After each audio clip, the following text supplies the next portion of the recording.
Hello and welcome to a very special episode of the IFA show. Maja here, I am the editor of the IFA. So we're here today in front of Parliament House. So we're actually going in to do a one-on-one chat with Minister Stephen Jones. So the Minister has invited us down to Canberra, where we are going to be discussing all things advice with him. So the Minister will talk about the experience pathway. He will talk about the government's quality of advice review response. So including the super funds, he'll be talking about the banks, the insurers potentially entering advice, and he will be talking about, his plans to boost that number of advisors in the industry at the moment. So I do hope you enjoy today's interview, and thank you for tuning in. Well, thank you for having us today, Minister Jones. It's a pleasure to speak to you. So launching straight into the questions, obviously, as you're well aware, the financial advice industry has undergone a pretty sort of significant upheaval in recent years. Advisor numbers have dropped below that 16,000 mark. Prior to the elections, you recognised this and you said that you would address the challenges facing the industry, and you referred to it as a hot mess. Now that you've been in government for, what is it now, a year and a half, I think. Are you sort of happy with what's happened to date, how much you've done to date? Look, you always want things to go faster than they are. I've been pretty impatient about trying to get some reform going in the financial advice space. So I feel for the advisors. It's not just 5 or 6 years worth of change. If you have a look at what's gone on over the last 2 decades, there's been significant upheaval in the financial advice industry and the finance industry more broadly, driven by crisis, driven by inquiries, driven by Royal Commission, all of it well-meaning, but you've had layer upon layer upon layer of regulatory change, often solving the same problem 3 or 4 different times and 3 or 4 different ways.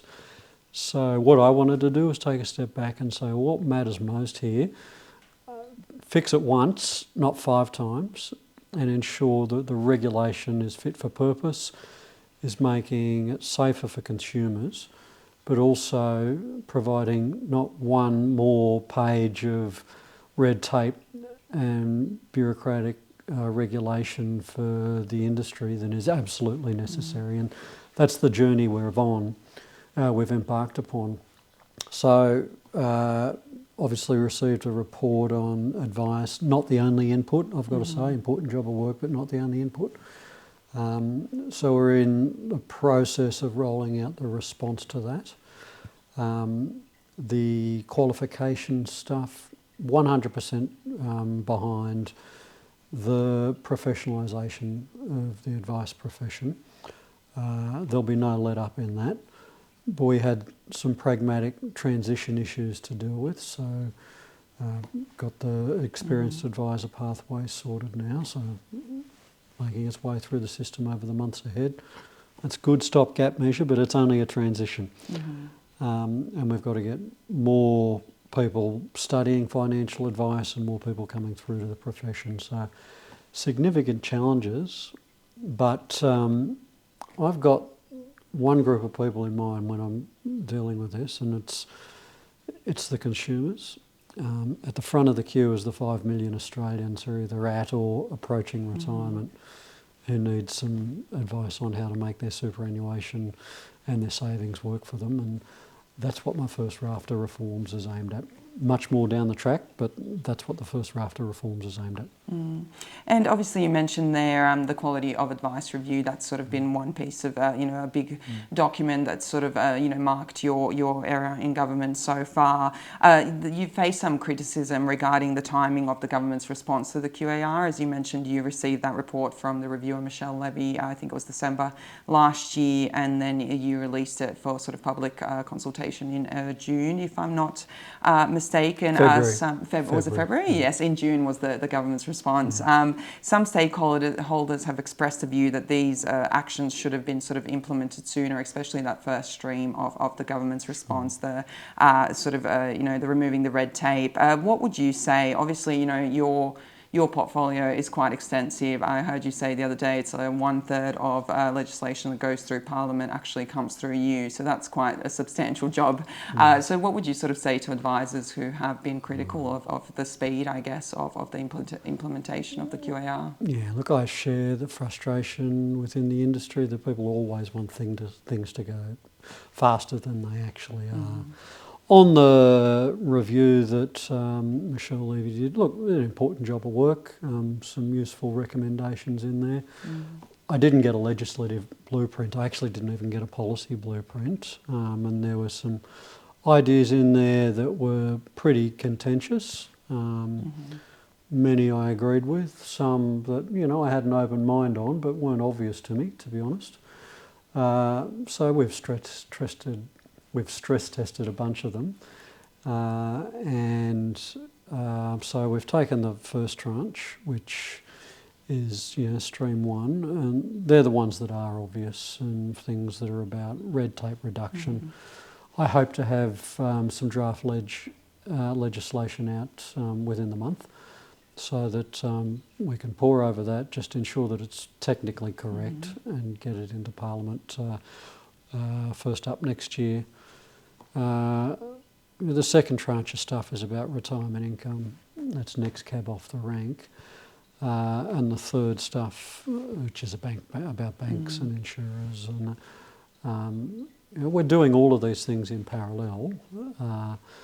But it's as simple as this, you know, you got a tube about that fat, and if you try to squeeze everything through it at once, nothing will pass through. So that's the tube of Parliament and the policy making process. So been very pragmatic. What can we get through? What's ready to go? What's not ready to go? And let's try and move these things through in a logical fashion. It's fair enough for people who aren't parliamentary insiders to be frustrated, and I get it. But it's my job to work within the system to try and make this stuff happen, and I think I'm doing that. Definitely. And moving on to the actual QAR response that you released, we on IFA have sort of dissected it extensively, and having spoken to advisors, they're very supportive of that stream 1, which you have said is that red tape removal agenda, and they believe that basically it can't come soon enough for them. Stream 2, however, they're less sort of keen on. They're quite sort of worried that, you know, expanding the advisory powers of the superannuation funds will sort of mean that, you know, the super funds will hire backpackers off the streets and have them sort of man their telephones and answer any, you know, super related advice questions. I assume that that's not how you sort of envision this working. Would you sort of be able to provide some insights into your thought process behind that particular stream and how you see this sort of working in the real world? Well, let's be very blunt up front, not on my watch. Yeah. Okay. 3 things that need to be resolved for that second tranche of work, and that is, what's the scope of advice? What's the competence or qualifications required to deliver it? And then how's it being paid for? None of those things were resolved, by the way, in the Levy review, but they're things that I have to resolve and I will resolve, and they're all related. So scope of advice, what can and should be done by way of information and advice inside the fund, and what necessarily must be handed off to a professional financial advisor. So getting those boundaries sorted, important. I think we're getting closer, and the consultations have been great. Then what competence is required? No, it won't be backpackers off the street. But I think it's actually a great opportunity to create a logical pathway into professional financial planning. Somebody who might start in a fund, develop some skills, some knowledge and a passion to develop more, and take that learning on and perhaps add to it with some tertiary qualifications and go on to put their own shingle up. And I think that'd be a good thing. So we've got to get that bit right. That's the competence and qualifications for somebody who's doing it in-house. And then thirdly, the charging arrangements and, you know, what can be collectively charged across the fund, but you know, in the way that intra-fund advice is provided now. but what must be paid for by an individual if it's more bespoke information and advice that is being provided to an individual. Got to get all those boundaries right, and I'm pretty confident that we can do it, and I want to get it out the door early next year, because that number again, 5 million Australians who need the information and advice, and as you said up front, 16,000 advisors, those numbers don't square up, so we've got to make room for a new group. And when we saw you in Wollongong a few weeks ago, you mentioned the draft legislation for Stream 1, which you said today as well would be released sort of within the month, and you anticipate that to hit Parliament by the end of the first quarter. Stream 2, you suggest the draft legislation could be ready this year. Do you sort of envision the two going through Parliament together, or...? Yeah, I'll check on what I did say in Wollongong. I don't think I would have said this year, but I do think...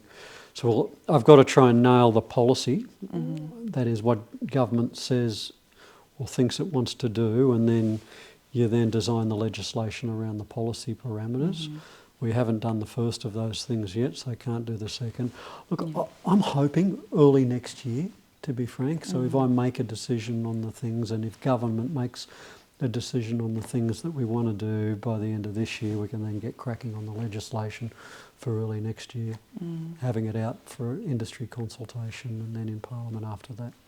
So Stream 1 definitely will be the first sort of cab off the rank. Yeah, because it's from the government's point of view, we've made our mind up exactly what we want to do. It's just a matter of getting the technical detail worked through. And then that will be released for consultation, and then so about a month, I reckon, from today. What's today? The 10th. So there's your date mark. Your date stamp. So about a month, I'd say. Okay, and let's chat about Stream 3 of the Quality of Advice Review. Are there any sort of recommendations in that Stream 3 that you do like? Michelle, who led the review, she voiced concern that if funds start offering advice without the good advice duty that she proposed and the expanded personal advice remit, it could lead to potential problems. Are you sort of confident that you don't need that good advice duty in place for funds to be able to provide, good sound advice to their members?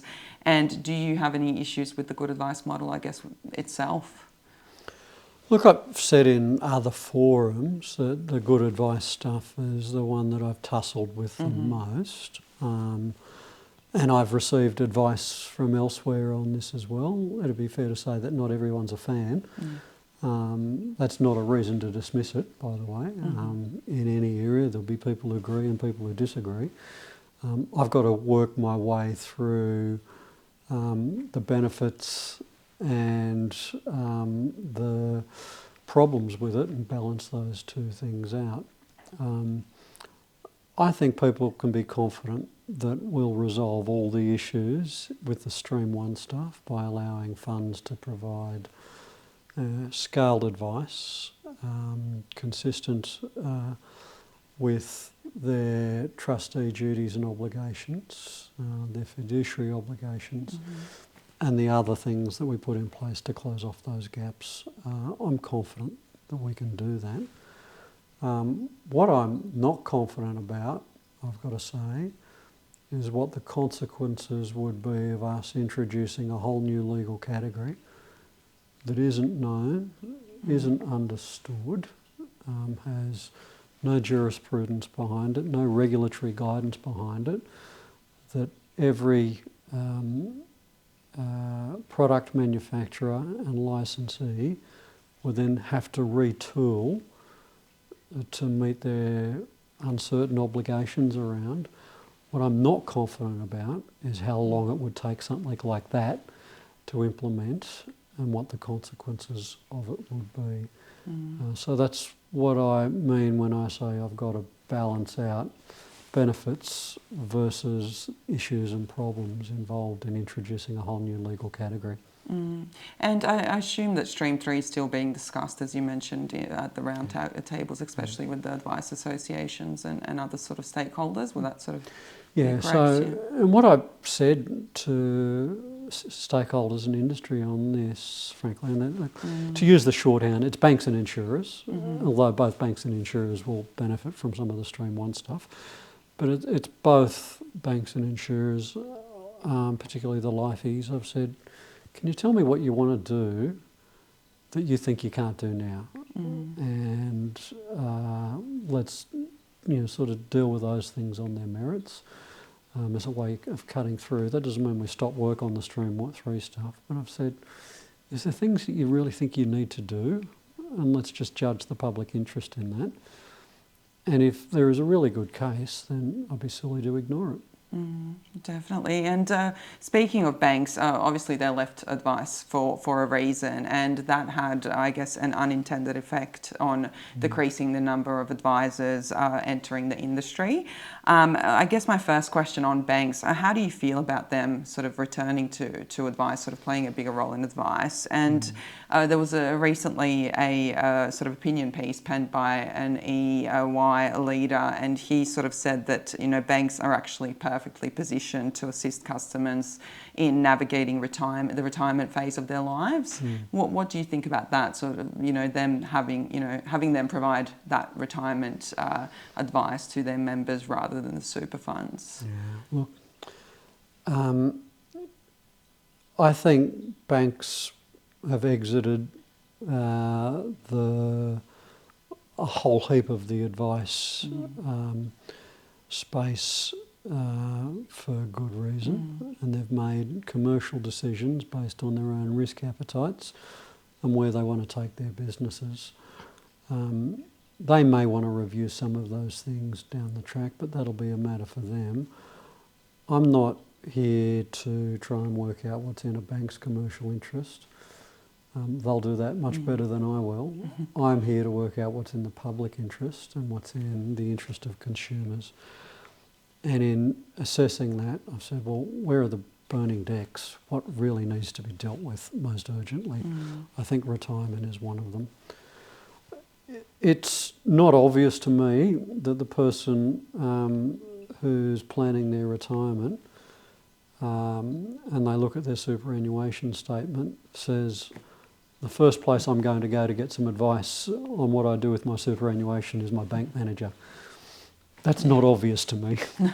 What is obvious to me is one of the first places they're going to go is the phone number on the bottom of their superannuation statement to ask some questions. And when they do that at the moment, the person who picks up the phone says 9 times out of 10, I'm sorry, I can't provide you that information.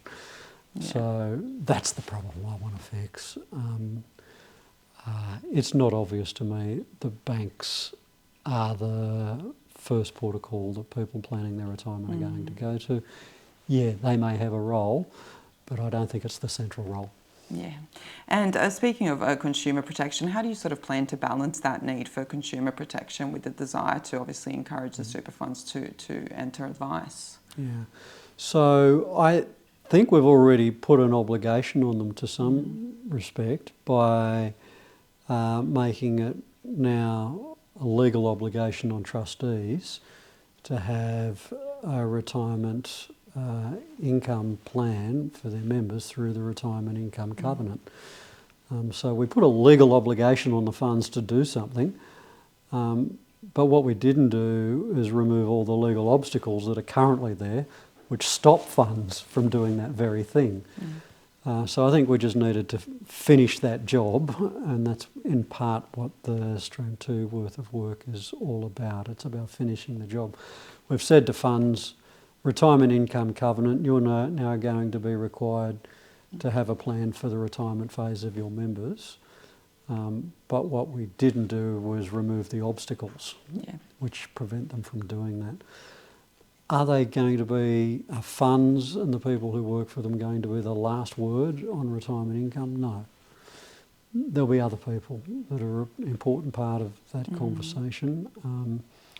But from a government point of view, what Jim and myself and all the ministry want to do is ensure we make that pathway as easy as possible and provide information and advice pathways for retirees instead of putting up obstacles and barriers and make people wear through a pair of shoes as they go from the tax office to Centrelink to their super fund to everybody, so often providing the same information 10 times but not getting an easy or an answer.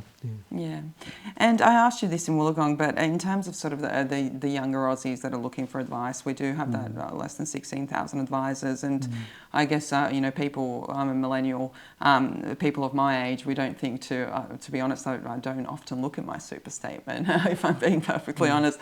So we don't think to sort of you know, plan our retirement, but there are little things that we need sort of help with. Who do you sort of envision us turning to? Is it the advisors or? Yeah, look, a couple of things about that. Firstly, somebody between the ages of 20 and 40, the principal type of financial advice they're going to be after is, where do I get the best home loan? Yeah, it's true. There's no shortage of mortgage brokers. Yeah. People, when we're talking about advice, seem to forget there is a group of credit advisors out there called mortgage brokers, and there's a lot of them, and they're competing with each other and the banks to provide a decent service to their customers. I think we've got credit advice, at least in the mortgage space. I think we've got that pretty much sorted there.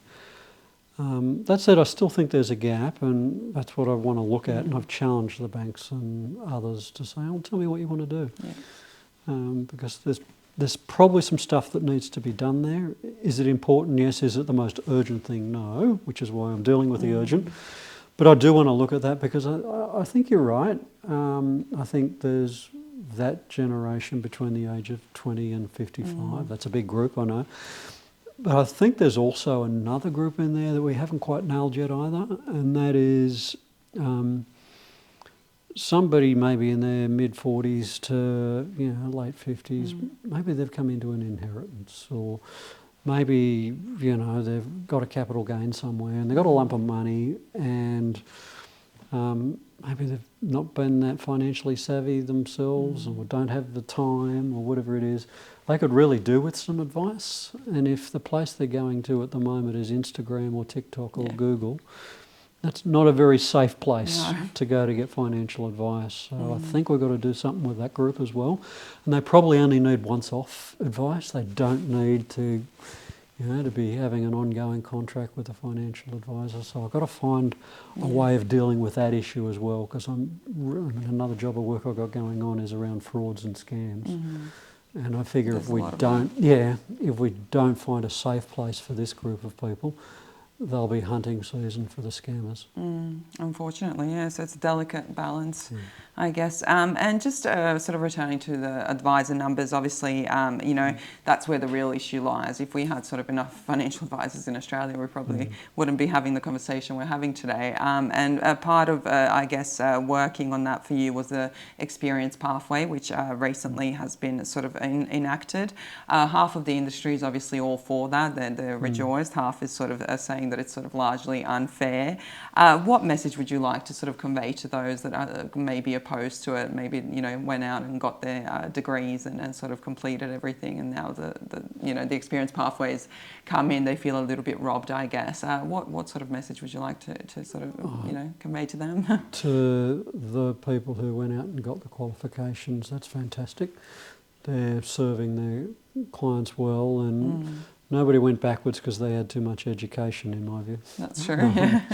So I think they'll be better advisors because they've put that investment into themselves and their businesses. I had a real problem that I had to deal with, and I looked for a pragmatic solution. It's transitional. It's not going to be an ongoing provision. So if you've met the test, you're in. 10 years, unblemished, you're in. Yeah. Okay, and there was a whole bunch of those people who were probably mentoring graduates themselves. So if they were duds at their job, they've probably gone broke by now. Yeah, that's true. I think there were enough checks and balances, but totally on board with the professionalisation of the industry, which requires qualifications and an acknowledged qualification framework. But it does lead me to another thing. I mean, amongst that 16,000 existing financial advisors, there'll be some who woke up at some point between the ages of 17 and 18 and said, I want to be a financial advisor. But it won't be 16,000 of them. No. And that gets to the nub of the problem. People, when they're leaving school and thinking what university degree they're going to do, don't think, oh, I want to be a financial advisor, or they think, oh, well, I'm interested in commerce, or I might want to be an accountant, I'm interested in the law, or corporations or business, or that sort of stuff. That's the degree that they find themselves going towards. They wouldn't have even heard of, lots of them, financial planning or financial advice. But at some point during their career, they meet somebody or they get a job that leads them towards that. So what I'm really keen on exploring with the profession and with the industry is how we can ensure that our qualifications framework maps the real world experience about how people make choices about what they want to do in their lives. So in terms of the degrees and the qualifications, having a pathway that enables somebody who might have studied accountancy, but at the end of the day discovered that they were more interested in the people side of the business and the planning and the strategy, and thought financial planning is absolutely for them. So how can we get them to connect their very relevant accounting qualifications with a post degree qualifications that's necessary? I just picked accounting. It could be another degree as well. So that's what I want to work through to ensure that we have more gateways into the profession. And that's part of the, I assume, new entrant pathway that you're going to be looking at. Yeah, that's what I'm working on. And we've had a fair bit of discussion with the financial planning profession and stockbrokers and the insurance guys and all of them. So, okay, come on guys, we've got a problem here to solve. Let's work together on it. Yeah. And any final words, I guess, for advisors? We're going into 2024. It's going to be a busy one, obviously, with all the streams coming through Parliament and work on the super front and the banks and insurers. And it's going to, any sort of words of advice or encouragement you want to give to the 16,000 advisors remaining in the industry? Yeah, absolutely. You've got a minister who gets it, who's keen on working with the profession. Yeah, I believe in the work you do, but I'm actually motivated by the people you're serving and their needs. So we've got a lot of Australians who will increasingly be relying on advisors and advice to make good decisions. Let's ensure that we can help Australians make their money work better for them. Definitely. Thank you so much, Minister. Good on you.